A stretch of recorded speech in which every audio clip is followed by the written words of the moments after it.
Hey y'all, and welcome back to Lantern Creek Farm. The reality of farming sometimes is just not fun. And you all watch my videos, or I think you all watch my videos. From what I understand, you all watch my videos because you want to see what the reality of farming is. And as you all know, I don't sugarcoat anything. When it comes to farm life, it is not sugarcoated by any means. I tell you all when I make mistakes. Tell y'all when I'm having a bad day. I tell y'all when things aren't going the way it is. And guys, to be honest with you, this week in general has been so rough.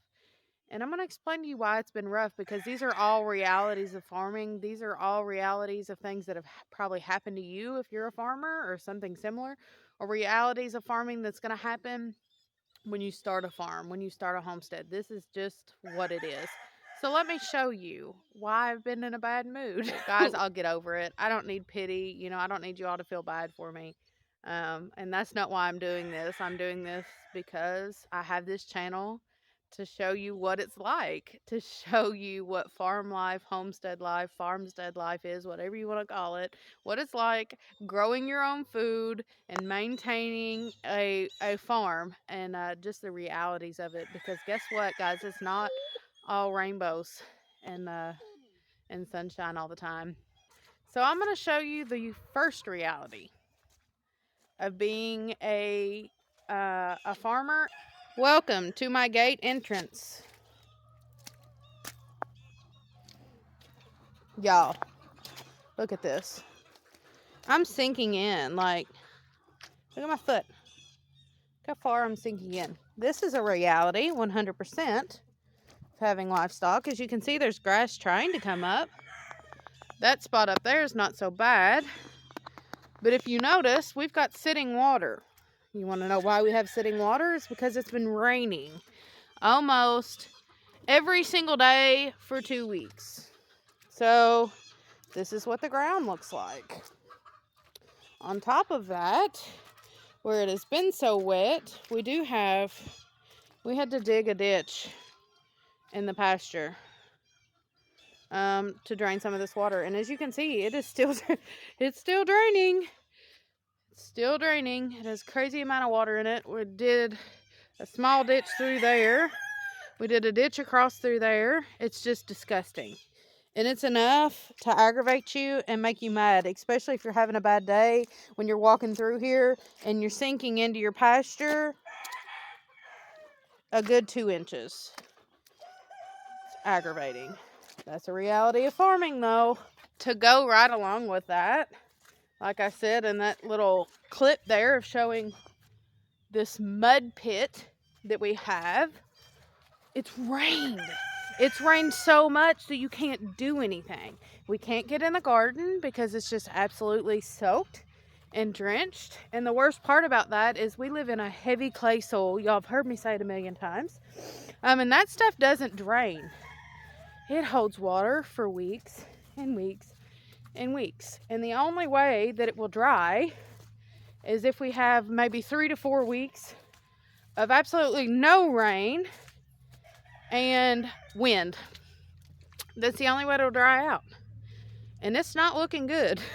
We usually plant our potatoes Good Friday. There's no way. If it continues on the way it is, guys, there's no way. This is our potato spot.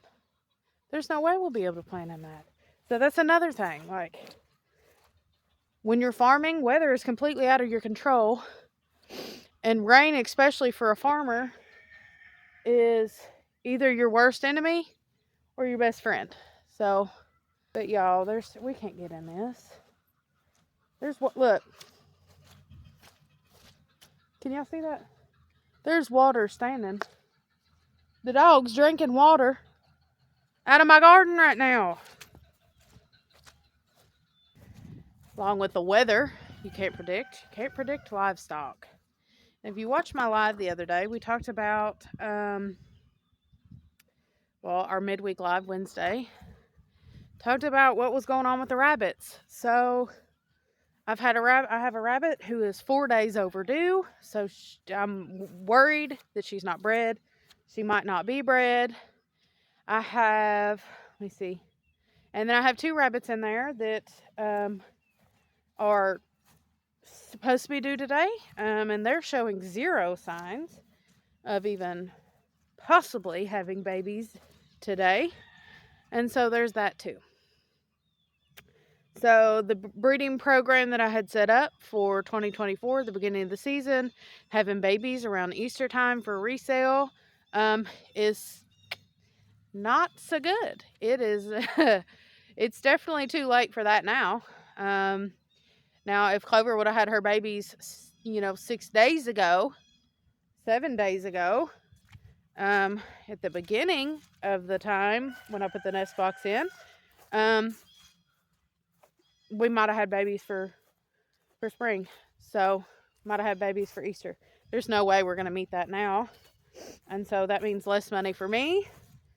And if they don't sell, and harder resell because everybody else has got their babies, their Easter babies, and I'm not going to be able to compete with babies that are later than that. Everybody's going to buy the babies in the beginning. I'll probably sell them. If I don't, we can always put them in the freezer. It's just one of those things. Like, what does it say? The best laid plans. When you're a farmer and you're living a lifestyle that depends almost solely on nature, and that's what we're doing. We are living a lifestyle that depends almost solely on nature.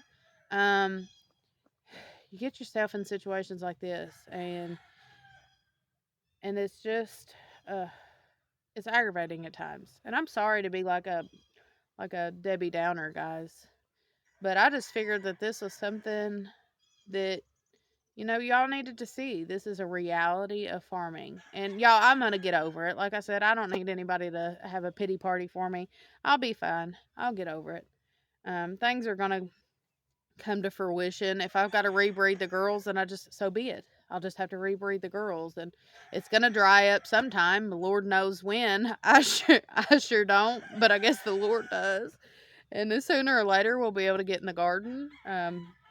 Lord knows that too. But it's the things in life that just aggravate you sometimes when you're a farmer. Just because, like I said, we depend on Mother Nature to just do what it's supposed to do. And, Mother Nature's unpredictable.